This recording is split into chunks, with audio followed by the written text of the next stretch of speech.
సమైక్య marriage association Andhra Pradesh అనే సంస్థ 2021లో స్థాపించబడింది. ఈరోజు రాష్ట్రంలో ఉన్నటువంటి 26 జిల్లాల్లో విస్తరించింది.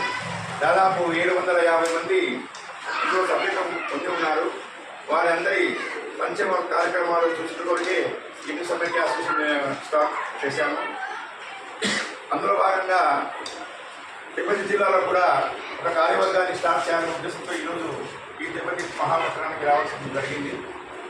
సో ఇక్కడ అందరి ఇమీడియట్స్ అందరితో కలవడం, అందులో భాగంగా ముఖ్యంగా రాష్ట్ర కమిటీలో ఉండేటువంటి మా రామచంద్రయ్య గారు, సాయిప్రసాద్ గారు, చలపతి గారు, సరవణ గారు, వెంకన్న గారు, ఇక్కడ ఉన్నటువంటి మహిళా మానవులందరికీ వాళ్ళందరికీ కూర్చోబెట్టి మనకు ఒక కార్యవర్గాన్ని స్టార్ట్ చేయాలని అందరినీ ఈరోజు ఇక్కడ సమావేశం చేయడం జరిగింది.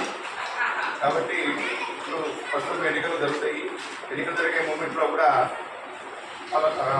అభ్యర్థులుగా కూడా రాష్ట్ర నుంచి ఇక్కడ వచ్చారు. వారు కూడా ఇక్కడ ఉన్నారు, పక్కన పక్కన వారి సంవత్సరంలోనే మనం కార్యవర్గాన్ని ఎన్నుకుంటాం. భవిష్యత్తులో ఈ కార్యవర్గం ఎన్నో సంక్షేమ కార్యక్రమాలు చేస్తూ మ్యారేజ్ పీరియడ్స్ ఏదైనా సమస్యలు ఉంటే కూడా వారికి సహాయం చేస్తూ ఉండాలని ఈ సమావేశం నిర్వహించాం.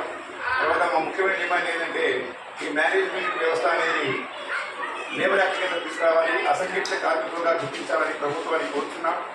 తర్వాత మాకు ఇంటి స్థలాలు కావాలి, ఆర్టీసీ బస్సులు కావాలి, ఇటువంటి ఎన్నో గవర్నమెంట్లో మమ్మల్ని కూడా మౌలిక కావాలని చేయించుకొని సంక్షేమ కార్యక్రమాలు, వెల్ఫేర్ కార్యక్రమాలు కూడా ఇవ్వాలని ప్రభుత్వాన్ని కోరుచున్నాం. కాబట్టి ఈ వ్యవస్థను సమాజంలో ఎంతో ముందుకు తీసుకెళ్లాలనే ఉద్దేశంతో ఈ సమైక్య మ్యారేజ్ వెల్ఫేర్ అసోసియేషన్ అనేది ఈ పిలుపు మేరకు ఇంతమంది రావడం చాలా ధన్యవాదాలు. దానికి నా పేరు పట్టాభరమయ్య, ప్రధాన కార్యదర్శి సమైక్య ధన్యవాదాలు.